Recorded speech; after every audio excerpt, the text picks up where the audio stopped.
Hello, this is Tara Galliano of Rediscovering My Body, and I wanted to speak with you today about recidivism, reconciliation, and rediscovery.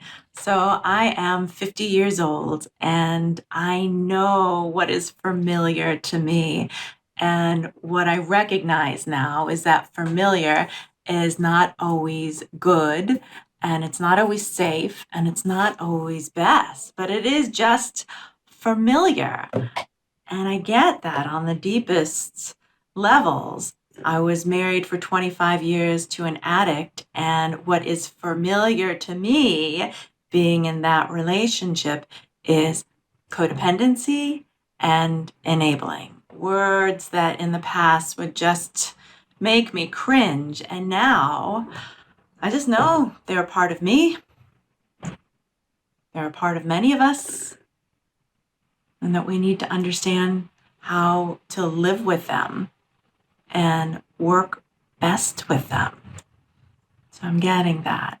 So for the past year, I was involved with a man who I loved very much, who experienced recidivism, which is just a fancy word for relapse. And with that relapse, I also noticed a release of shame in that moment.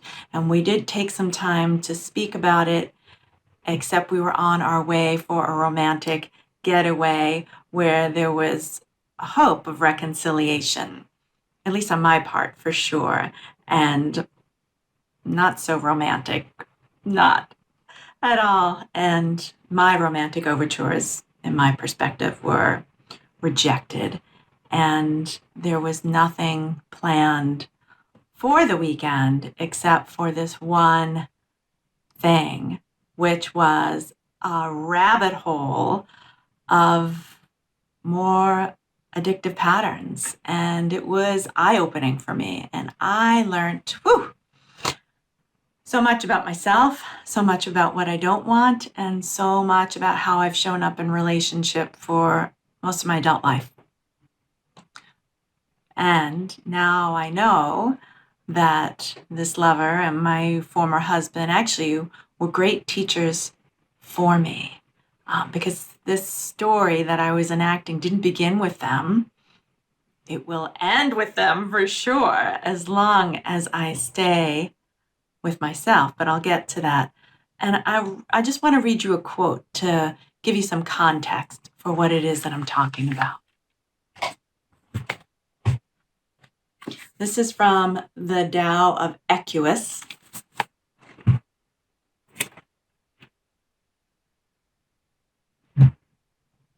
And the author's name is Linda Kohanov. Somatic psychotherapist Don Hanlon Johnson observed in his book Body, Recovering Our Essential Wisdom, that people who've been convinced to mistrust the simplest of feelings and perceptions can be counted upon to obey family, peer group, and governmental policies about more complicated matters, even if these policies are obviously destructive or immoral. This is an ongoing problem for women with a history of abuse.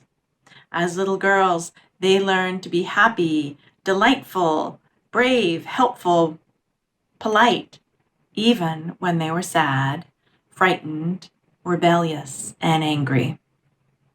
No one ever taught them how to manage or learn from those bad feelings. As a result, they later found they could not rely on their own internal warning system to avoid the abuse. When these women finally sought therapy in the face of extreme adversity, the culturally conditioned split between their mind and body actually kept them from changing the pattern. It simply was not possible for a battered wife to talk herself out of nonverbal postures of submission and conformity ingrained in her since her childhood. With her mind firmly focused on the ideals of freedom and a better life, she remained oblivious to the ways her body and personality were molded to support chauvinistic and authoritarian agendas, molds set in place without her conscious knowledge or consent. women are ceaselessly preyed on in civilized society because in order to conform, they relinquish the same somatic and emotional wisdom that allows horses, deer, and zebra to elude and attack in nature. So really identifying this encoding that happens within our body for survival. And so there is this mind-body split. And I wanted to share that with you because I have certainly lived that. And on this continuum that I have lived, it is I'm not enough or I'm way too much. And feeling that both ends of the continuum in my relationships where I am not enough and I can not be in relationship with them effectively, or I'm way too much and I need to shrink in order to make my partner feel better about themselves, or give all of my energy over to them so they could feel like they could show up in relationship with me. And so giving 200% when really it's not supposed to be like that. And where did that come from? Well, for me, I recognize that it happened in utero and that I am an adoptee. I am the biological child of a woman who gave me up for adoption. And during her pregnancy, during my gestational period, there was such frenetic, chaotic energy of ambivalence. I'm going to keep this baby. I'm not going to keep this baby. What am I going to do? This baby isn't my husband's baby, and I have a baby. And for me, that unsettling experience and really feeling like I am not enough. Because if I was enough, then she wouldn't be playing the story again and again, and she'd just keep me, right? And so that was the seed of where I began, as like, I'm not enough.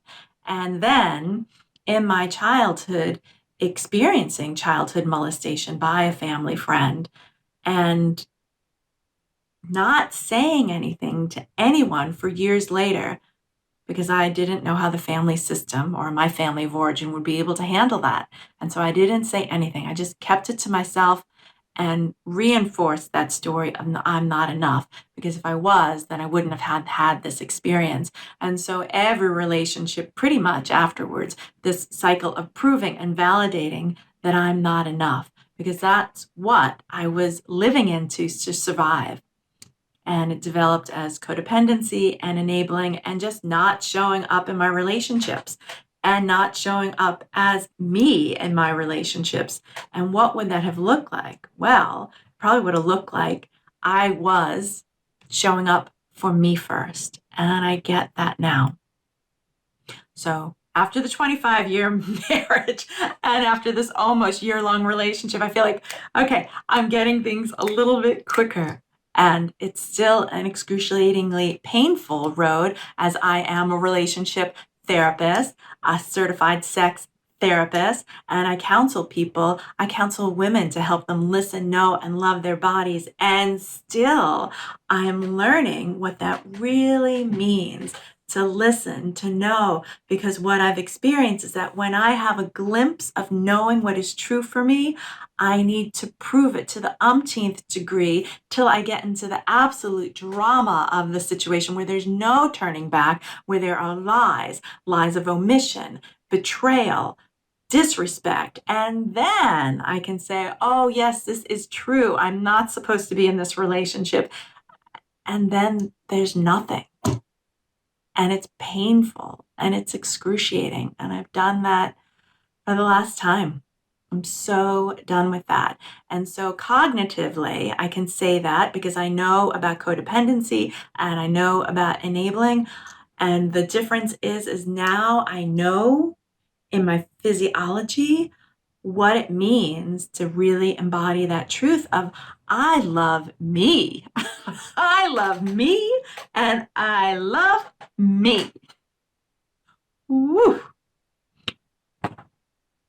So if you can feel me, sister, and you're ready to jump off of this continuum of I'm not enough or I'm way too much, and you've struggled with your own codependency or enabling or history of sexual abuse and how it has shown up and usurped your relationships in a way that do not serve you and do not serve your partner, I am absolutely here for you because I know how this works now.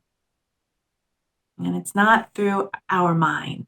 It is truly through the embodiment of the felt sense of knowing deep, deep, deep within us that we are enough and that we deserve so much love, and that every other relationship that we have is a reflection of the relationship that we have with ourselves. So I've got your back, sister. And if you want to know more, I've got a book, Rediscovering My Body. I've got a digital community. I've got a Facebook page. I've got this YouTube channel. I've got a 3-month coaching program. And I've got retreats, because I know that we're not meant to do this life alone. And now, because I'm so committed to this path, I've got 3 coaches. I really know we're not supposed to do this life alone. And my life is changing in ways that I never could have imagined. I'm ready for you, sister. Let me help you. Be well.